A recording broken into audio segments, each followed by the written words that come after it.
ის ალცჰაიმერი დაავადებულ მოხუცებს მას მიუსაჯეს უვადო ბოიფრენდის სასტიკი მან მკვლელობის ყოფილი გამო. ქმარი და საყვარელი მოყვა და მათ სხეულებს სანაყიდში თავის დაკავდა. საქოროსთან ერთად თავისი დაგააუპატიურა და ვიდეო გადაიღო. ასეთი შემზარავი დანაშაულების ავტორები დაუჯერებელია, მაგრამ ქალბატონები არიან. წარმოგიდგენთ ტოპ 10 ყველაზე ლამაზ ქალს, რომლებმაც მთელ მსოფლიოს დაამახსოვრეს თავიანთი საზარელი ისტორიებით. მოგესალმებით Crime Arts-ზე.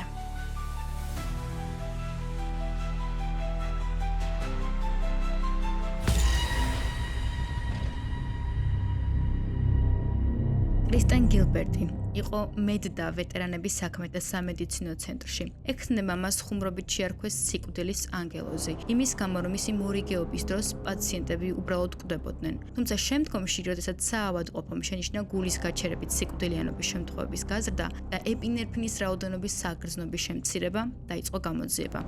დადგინდა, რომ კრისტენ გილბერტი პაციენტებს ვენაში უკეთებდა ეპინეფრინს, იგივე ადრენალინს, რომელიც არის გულის შეუმჩნეველი სტიმულატორი, რაც იწვევდა მათ სიკვდილს გულის გაჩერებით. გილბერტი შესაძლოა პასუხისმგებელი ყოფილიყო 350 ან მეტ სიკვდილზე და 300-ზე მეტ გადაუდებელ სამედიცინო შემთხვევაზე. მისი საქმის პროკურორი ამტკიცებდა, რომ გილბერტმა გამოიყენა ეს გადაუდებელი სიტუაციები იმისთვის, რომ მიეპყრო იმდროინდელი მეგობრის ჯეიმს პეროს ყურადღება, რომელთანაც მანამდე რომანი ჰქონდა. 2001 წელს კრისტენ გილბერტი გაასამართლეს 4 მკვლელობის და 2 მკვლელობის მცდელობისთვის. მან მიიღო უვადო თავისუფლების აღკვეთა.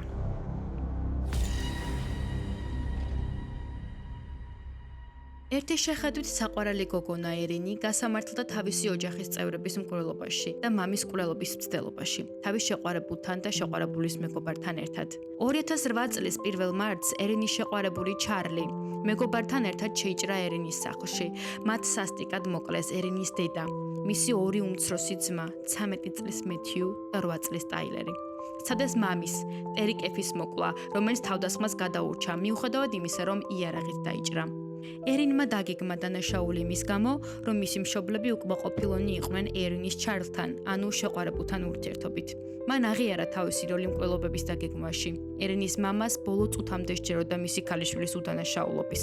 ერინს მიესაჯა სამუდამო პატიმრობა 40 წლის შემდეგ პირობითი გათავისუფლების შესაძლებლობით.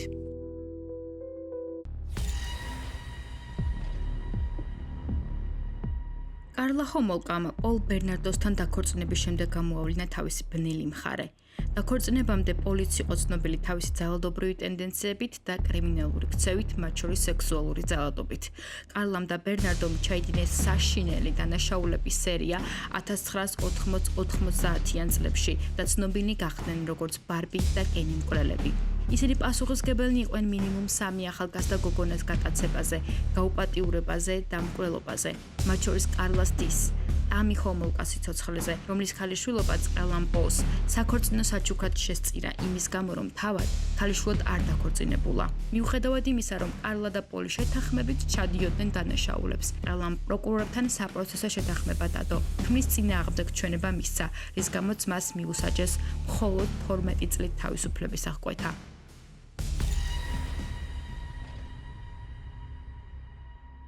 კეტრინ ვუდი და გვენ გრეჰემი მუშაობდნენ მედდებად მიჩიგანის შტატში არსებულ მოხუცთა თავშესაფარში. ისინი თავიდან საყვარლები იყვნენ, თუმცა შემდგომში ორივენი დაშორდნენ მეუღლეებს. ცოტა ხანში მათი ურთიერთობა არ იყო იმდენად მგზნებარე, როგორც თავიდან და გრეჰემი სხვა ქალით დაინტერესდა. განაწყენებულმა კეტი ვუდმა იმის გამო, რომ გრეჰემი არ დაშორებოდა მას, მოიფიქრა ერთ-ერთი პაციენტის მკვლელობის გეგმა. ისინი მკვლელობებით იღებდნენ ახალ განცდებს და ამით ინარჩუნებდნენ ერთმანეთს. მათ სარეცხე ტილოებით მოკლეს ალცჰაიმერით დაავადებული 5 მოხუცი ქალი. ხელისუფლება თვლიდა, რომ ამ წყვილს რეალურად შესაძლოა 12-მდე მოხუცი ჰყავდა მოკლული.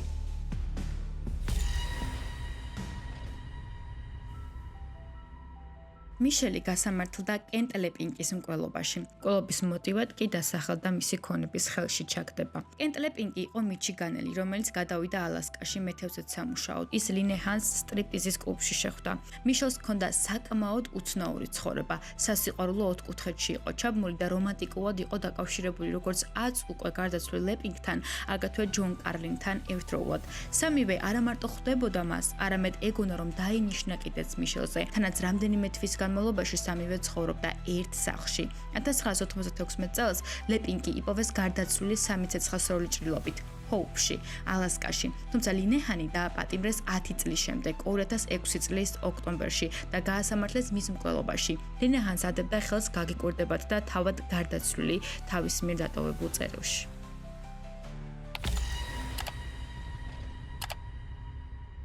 რეიჩელი და მისი მსხვერპლი თინეიჯერი გოგო სარა ერთსა და იმავე ბიჭს ხვდებოდნენ. დრამებით სავსე სასიყვარულო სამკუთხედი თვეების განმავლობაში გაგრძელდა. რადგანაც გოგოებს შორის არაერთი დაპირისპირება იყო. ორივე გოგო ერთმანეთის სტალკერი იყო და ერთმანეთს ეჯიბრებოდნენ. პროცესზე რეიჩელის ადვოკატები ამტკიცებდნენ, რომ ის თავს იცავდა, თუმცა საწინააღმდეგოს ადასტურებდა სარასთვის დატოვებული ხმოვანი შეტყობინება, სადაც რეიჩელი გარანტიას აძლევდა, რომ მას მოკლავდა. სარა ისე სასტიკად იყო მოკლული, რომ დანის პირი გადაიღუნა.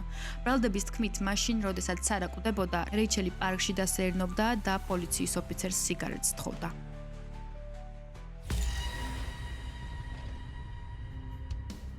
შარლინ სუათის მიხედვით დამეთანხმებით გააჩნია ხიბლი, რომელიც იზიდავდა ხალხს, მაგრამ მისი მომხიბლავი ფასადის ქვეშ ნამდვილი ბოროტი სული მალებოდა. გასაკვირია, რომ შარლინი შეხვდა თავის მონათესავე სულს მსგავსი მიდრეკილებებით. ჯერალდმა და შარლინმა ერთად წამოიწყეს საზარელი დანაშაულების ჩადენა. ისინი პატარა გოგონებზე ნადირობდნენ. შარლინი შეიტყუებდა მანქანაში, სადაც ჯერალდი იარაღით ხვდებოდა. ისინი მათ სექს მონებად იყენებდნენ, რეალობად აქცევდნენ თავიანთ გარყვნილ ფანტაზიებს და შემდეგ კლავდნენ. საბოლოო ჯამში წყვილმა მოკლა 10-მდე გოგონა. შარლინი დაკავების დროს ორსულად იყო. მან სასამართლო პროცესი ჩვენება ჯერალდის წინააღმდეგ მისცა საპროცესო შეთანხმების სანაცვლოდ. ჯერალდი გარდაიცვალა სიმსივნით სიკვდილით დასჯის მოლოდინში, ხოლო შარლინი დღეს 16 წლიანი პატიმრობის მოხდის შემდეგ თავისუფალი ცხოვრებით ცხოვრობს. ესტიბალის კარანცამ ქმარი და საყვარელი მოკლა. მან ორივე გვამს თავი მოკვეთა და ხერხით დაჭრა. თავები და სხეულის ნაწილები ქოთნებში და ქილებში მოათავსა, რომლებიც შემდეგ თავისი ნაყინის მაღაზიის სარდაფში დამალა. კარანცამ საყვარლის მკვლელობამდე გაიარა სროლის და ბეტონის შერევის კურსები. ნაყინის მკვლელობის შემთხვევამ ავსტრია შოკში ჩააგდო. 2012 წელს მისი სასამართლო პროცესის დროს სასამართლო ფსიქიატრმა ადელჰაიდ კასტნერმა თქვა, რომ საშუალოზე მაღალი შანსი იყო კარანცას მიერ მკვლელობის განმეორების რისკი. მე მოვკალი ორი მამაკაცი, რომლებიც ოდესღაც მიყვარდა. წერს თავის წიგნში კარანცა.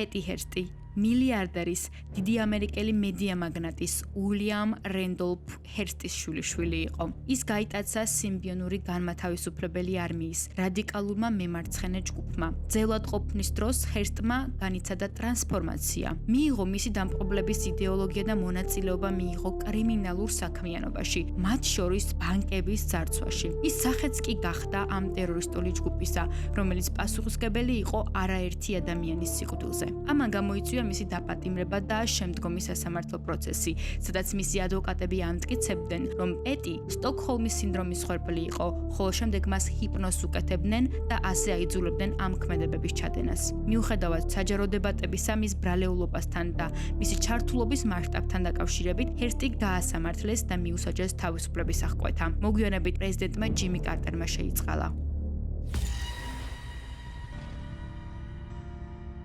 ჯოდი არიასმა თავის შეყვარებულს ტრევის ალექსანდრეს შხაპის მიღების დროს 27 ჭრილობა მიაყენა. ყელი გამოსჭრა და ცეცხლსროლი იარაღი ცესროლა თავში. ჯოდი გამოძიებაში ამტკიცებდა, რომ საერთოდ არ იმყოფებოდა შემთხვევის ადგილზე. თუმცა მას შემდეგ, რაც მას წარუდგინეს საერცხ მანქანაში ნაპოვნი ფოტოაპარატიდან აღდგენილი წაშლილი ფოტოები, სადაც ასახული იყო ჯოდის და ალექსანდრეს სექსუალური ხასიათის ფოტოები, ალექსანდრეს შხაპის მიღების მომენტში, ასევე ალექსანდრეს სისხლიანი სხეული, ჯოდი არიასმა თქვა, რომ თვითონ გადაიღო სექსუალური ხასიათის ფოტოები, თუმცა შემდეგ წაშალა. რაც შეეხება ალექსანდრეს მკვლელობის გარემოებებს, აღნიშნა, რომ სახლში ნიღბიანი პირები შეიჭრნენ და მათ მოკლეს ალექსანდრე. საბოლოოდ სასამართლოს სტომაზე ამტკიცებდა, რომ კი თვითონ მოკლა ყოფილი შეყვარებული, თუმცა თავდაცვის მიზნით.